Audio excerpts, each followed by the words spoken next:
Is my penis big enough? Personally, I don't have one, but this question and others like it have put penises in the spotlight since, well, before spotlights were even invented. Ancient civilizations idolized them. Early Christians hit them. Calvin Klein ads flaunt them. But when you turn a body part into a symbol, you risk missing out on some pretty crucial information. So, what's the real deal with penises? Hi, I'm Shan Boudram, and this is Crash Course Sex Ed. Imagine you're at a massive parade. We're talking floats, marching band, and at the end of the procession is the part we've all been waiting for. The arrival of a giant golden penis. This was the vibe of festivals in ancient Greece that honored the wine god Dionysus. Greeks across the Athens metropolitan area celebrated this symbol of fertility with a one-night-only hookup extravaganza.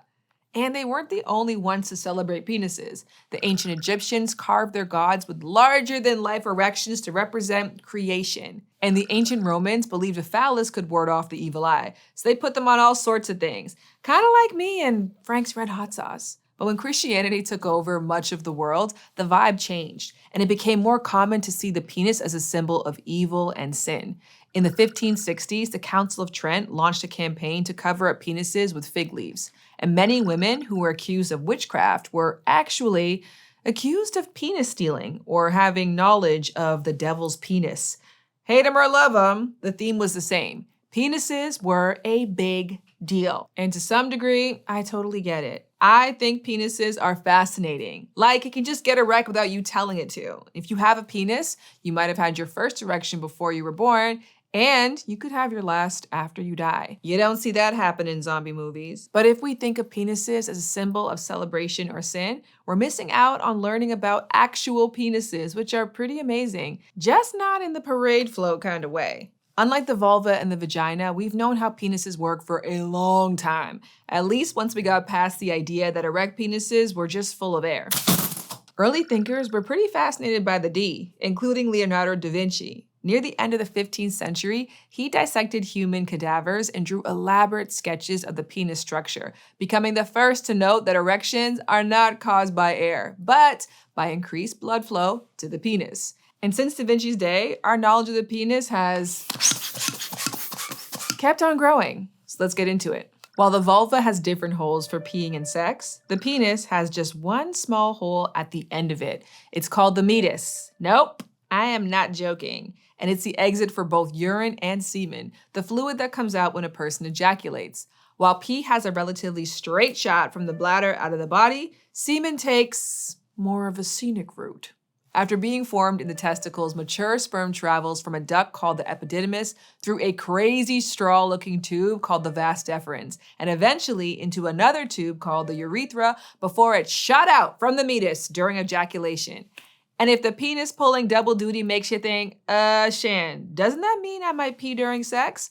Don't worry. During arousal, the muscles in the internal urethral sphincter contract, presumably to keep that very thing from happening. Now, as for semen, you might assume it's mostly made of sperm, but sperm is only 2 to 5% of total semen volume. The rest is its entourage of nutrients and carrier liquid that keep the sperm alive and wriggling and help defend them against the natural acidity of the vagina. For a full anatomy lesson, you can check out Crash Course Anatomy and Physiology. But even if you can label a penis diagram with your eyes closed, there's more to it than just the bits and bobs. So let's grab some questions from the intimate inbox. Oh, here's a good one. Why do I get an erection while I'm sleeping? Right, so the penis is mostly made of a specialized kind of tissue with tons of tiny blood vessels in it. When blood flow increases, the penis swells, just like how a sponge swells when it's full of water. And while the increase in blood flow can happen when you're aroused, it can also happen for seemingly no reason at all, including when you're asleep. Overnight, your body regulates itself and its blood flow. Other than that, researchers still don't fully understand why erections happen during sleep, or how often. All right, let's see if we have another one here. Is it possible to break my penis? I'm so scared of breaking my penis. Well, I have some great news for you. Even though we use the word boner to refer to an erect penis, the human penis doesn't actually have any bones. That said, if a penis is forcefully bent while it's erect, the spongy tissue can rupture and tear, which can cause lots of pain and needs immediate medical attention. This is called a penis fracture, but I can't stress enough that this is not a common outcome of sex or masturbation. So it's not something to lose sleep or pleasure over.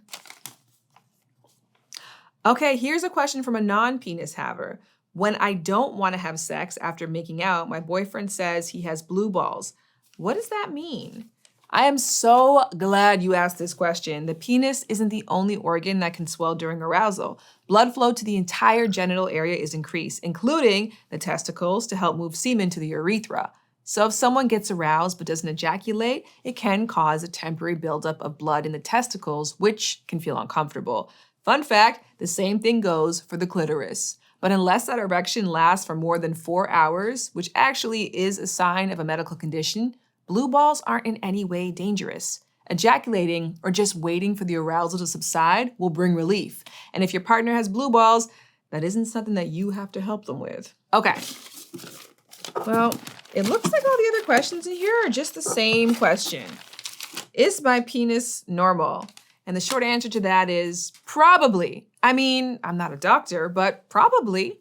If it ever feels like people make a huge deal out of penis size, you're right. In general, Western societies have tended to associate bigger penises with masculinity, fertility, wealth, confidence, all sorts of things that have nothing to do with the actual size of someone's genitals, but can do a great job at making someone feel insecure about themselves. Again, with the useless symbolism.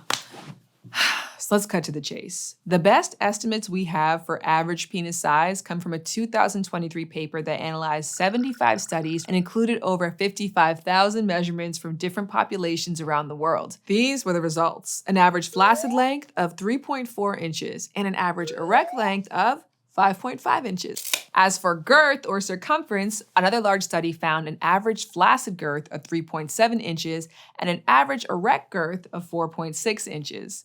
Before you whip out the measuring tape, here's the thing. An average is just an average. There's a significant range on either side of that middle number that's considered normal.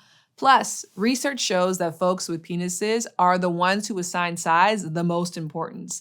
One study showed that 85% of women were satisfied with the size of their partner's penis, while only 55% of men were happy with what they had going on. And in most cases, penis size is pretty unrelated to sexual performance. Outside of size, there's a lot of variation to penises. Most are darker than the rest of the body and have one tone on the shaft and one tone on the head. Some have visible veins, and some penises are straight, while others might have a slight curve to them, up, down, or to either side. And then there's circumcision. You might have heard the words cut and uncut used to describe circumcised and uncircumcised penises. That's because circumcision, typically performed at birth, is a surgery that removes a layer of skin covering the end of the penis called the foreskin. Folks have been performing circumcision since ancient times, and it's arguably still the most common surgery performed today. Circumcision is chosen for all sorts of reasons, often as a part of cultural or religious traditions, and it's become the norm in some places like the US, while it's definitely not the norm in other places like the UK. It's hard to say exactly why this is, but it could have become cemented in the US healthcare system and culture over time, possibly as a holdover from puritanical attitudes towards sex. Puritans used to see circumcision as a cure for masturbation, which they considered unhealthy and sinful. And you might be thinking, but Shan, isn't circumcision more hygienic? Well, the jury's out on that one. Most healthcare experts agree that there are some minimal benefits and some minimal risks associated with circumcision, not enough to firmly recommend either way. In either case, hygiene is a must. The best way to clean your penis is to pull back the foreskin all the way, if there is any, and wash thoroughly but gently with your fingers and warm water. You can also use a gentle, unscented soap.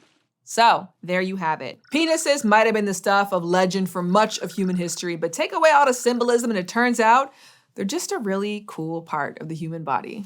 This is just the start of our foray into penises. We'll be talking more about them and other sex organs in future episodes. Speaking of next time, we'll talk about what it means to transition. See you then. This episode of Crash Course Sex Ed was produced in partnership with the Kinsey Institute at Indiana University. If you are interested in learning more, visit their website for resources that explore the topics we discussed in the video today. Thank you for watching this episode, which was filmed at our studio in Indianapolis and was made with the help of all of these nice people. If you want to help keep Crash Course free for everyone forever, you can join our community on Patreon.